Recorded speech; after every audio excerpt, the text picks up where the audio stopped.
കുറച്ച് തുകയേ ഉള്ളൂ. അത് ഞങ്ങൾ പഞ്ചായത്തിനെ ഏൽപ്പിക്കാൻ വേണ്ടി പാർട്ടി അറിയിച്ച് അനേരം വാർഡ് മെമ്പർ പുനരധിവസിപ്പിക്കുന്നതിന് വേണ്ടിയിട്ട് അല്ലെങ്കിൽ അവർക്ക് ആവശ്യമായിട്ടുള്ള സഹായം നൽകുന്നതിന് വേണ്ടിയിട്ടുള്ള മുഖ്യമന്ത്രിയുടെ ദുരിതാശ്വാസ നിധിയിൽ എന്ന് പറയുന്ന സംവിധാനത്തിലൂടെ പണം കൈമാറുന്നതിന് വേണ്ടിയിട്ട് ആദ്യമായി തയ്യാറായി വന്നിരിക്കുന്നത് നമ്മുടെ 18-ാം വാർഡിലെ ജയന്തി മേമ മാറ്റായിട്ടുള്ള ഈ സൈറ്റിൽ നിന്നാണ്.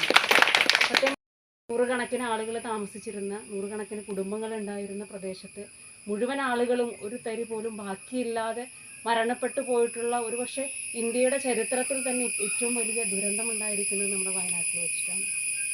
150-ലേറെ അധികം ആളുകളുടെ, കൊച്ചുകുട്ടികൾ മുതൽ പ്രായമായിട്ടുള്ള ആളുകളുടെ വരെ മൃതശരീരങ്ങൾ നമ്മൾ കണ്ടെത്തിയിട്ടുണ്ട്. സർക്കാരിൻ്റെ കണക്ക് പ്രകാരം പറയുന്നത് ഇനിയും നൂറുകണക്കിനുള്ള ആളുകളെ കണ്ടെത്താനുണ്ടെന്ന് പറയുന്നു. പല ആളുകളുടെ കഴുത്ത് 1000 രൂപ ആവശ്യപ്പെട്ടിട്ടുണ്ട്. പക്ഷേ ഞങ്ങളോടെയാണ് നമ്മൾ കൊടുക്കുന്നത്. മുഖ്യമന്ത്രിയുടെ ദുരിതാശ്വാസ നിധി ദുരിതം അനുഭവിക്കുന്ന ആളുകളെ ആശ്വസിപ്പിക്കാനുള്ളതാണ്.